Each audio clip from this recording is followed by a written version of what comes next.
Bwana asifiwe sana. Kwa majina naitwa Prophet David Mwaluma. Karibu sana tushirikiane neno la Bwana kwa dakika moja ili ukapate kufunguliwa na ukapate kubarikiwa. Neno la Bwana linasema katika Mathayo mlango wa 11 na mstari wa 28, Njooni kwangu nyinyi nyote msumbukao na wenye kulemewa na mizigo mizito, nami nitawapumzisha.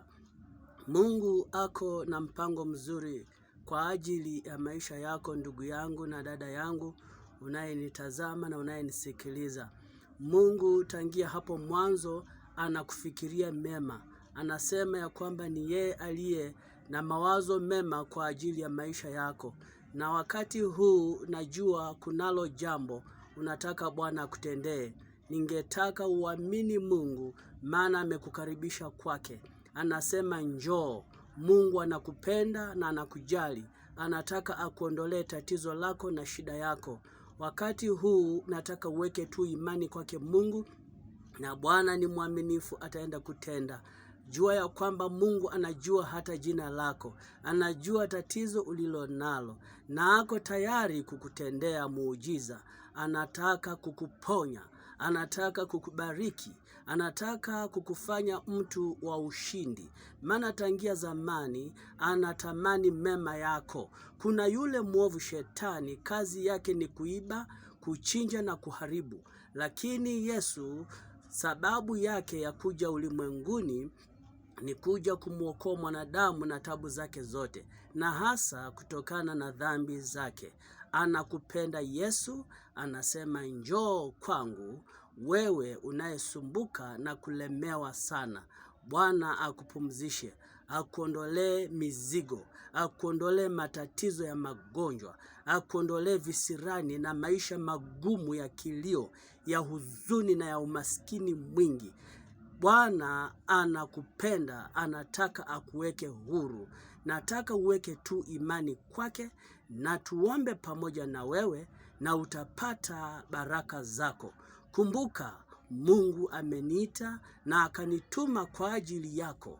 Wewe mtu wa Mungu, ukaweze kufunguliwa na ukaweze kuwekwa huru. Bwana akuinue, akutendee mema, uishi maisha ya furaha na amani.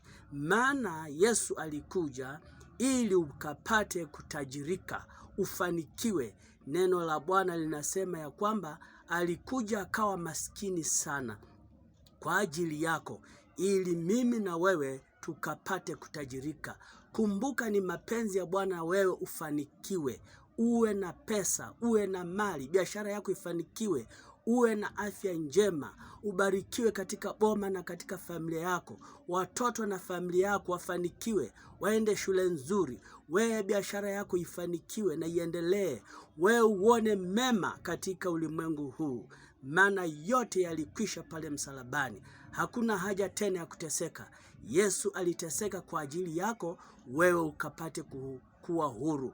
Nataka tu ukapate kuwa na imani, uwe na imani kwake Yesu, na nitakapoomba pamoja nawe basi utafanikiwa. Nataka ukapate kuwa huru kutokana na magonjwa yote ya Shetani ambaye aliletwa kuharibu afya yako. Umesumbuka na magonjwa mengi. Umesumbuka na afya kuzoroteka. Umetumia pesa zako, umetumia mali zako, huna amani. Lakini wakati wa ukombozi umefika na ndio huu. Wakati wa kubarikiwa umefika na ndio huu. Nataka ukapate wokovu wake Kristo.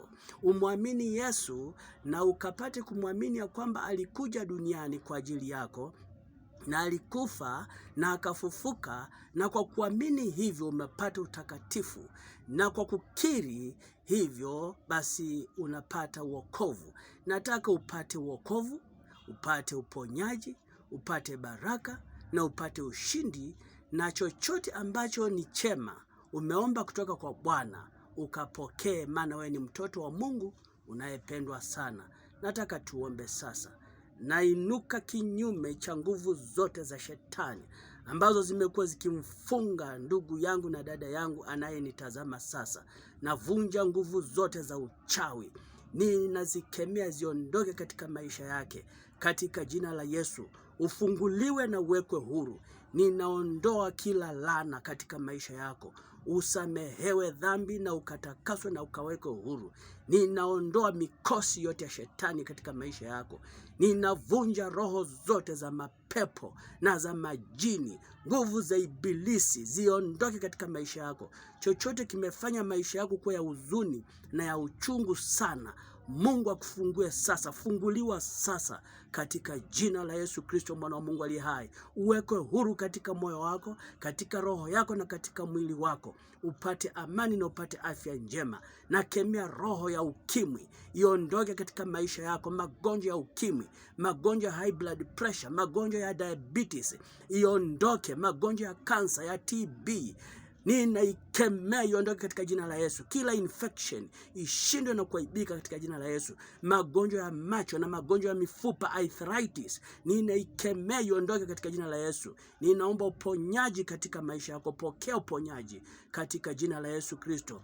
Naomba ukapate kazi, wewe unayezunguka na kuhangaika, upate kazi kuanzia sasa. Pokea katika jina la Yesu. Wewe umesumbuliwa na roho ya umaskini, umaskini uondoke katika maisha yako. Bwana alifanyika maskini tuwe matajiri. Pokea hiyo ahadi na agano katika jina la Yesu Kristo. Pokea baraka za Abrahamu na Isaka na Yakobo katika jina la Yesu. Ninaombea biashara yako ikapate wateja. Pokea baraka katika jina la Yesu. Ninaomba wale ambao wako na shida ya moyo ukapate uponyaji wako. Wale wako na shida ya kidney, ninaikemea roho ya kidney failure iondoke katika jina la Yesu. Ninaomba kwamba Mungu wa mbinguni ukalete uponyaji kwa mtazamaji wangu katika jina la Yesu. Aliye hospitali atoke katika vile vitanda vya hospitali vya magonjwa, akapate afya, arudi nyumbani kwake, aanze kuendelea na biashara yake na kujenga taifa. Ninaomba kwa jina la Yesu uponyaji katika mwili wako katika jina la Yesu. Ninakemea kila roho ambayo imetawala maisha yako ikaondoke. Kama ni roho ya mapepo, haina mamlaka. Sasa upokee baraka, upokee ushindi, upokee tumaini na upokee uzima wa milele katika jina la Yesu Kristo. Weka mkono wako ukagusane na wangu ili ukapokee nguvu za Mungu. Pokea baraka za Bwana, pokea ushindi wa Mungu, pokea miujiza, ishara na maajabu. Pokea uponyaji wa moyo, wa mwili, wa roho, wa nafsi, wa biashara, wa familia katika jina la Yesu Kristo. Nguvu za giza ziondoke kwako, laana na mapepo iondoke, maisha magumu iondoke kwako. Upokee baraka za Mungu, upokee miujiza ya Mungu. Pokea, ndio hiyo. Pokea katika jina la Yesu. Pokea katika jina la Yesu. Asante kwa sababu Bwana umemtendea mtazamaji wangu, na kushukuru kwa maisha yake. Kwa jina la Yesu Kristo tumeomba na kuamini. Amen. Nataka unipigie simu, na hadi wakati mwingine, Bwana akubariki.